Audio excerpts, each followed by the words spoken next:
یو سړی ته ډاکټر شراب ورکړي دي د دارو په تور باندې، دا شراب استعمالول څنګه دي؟ په دې کې اکثر علما دا رایي ده چې دا حرام شی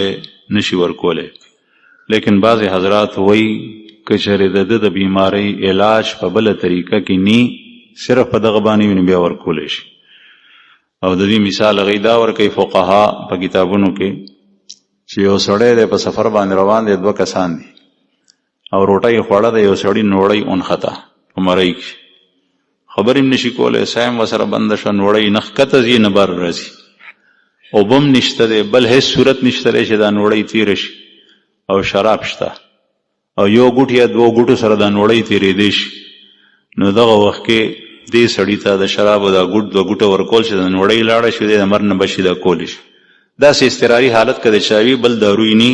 بیا ورکولی شي، ګني نو حرام دي.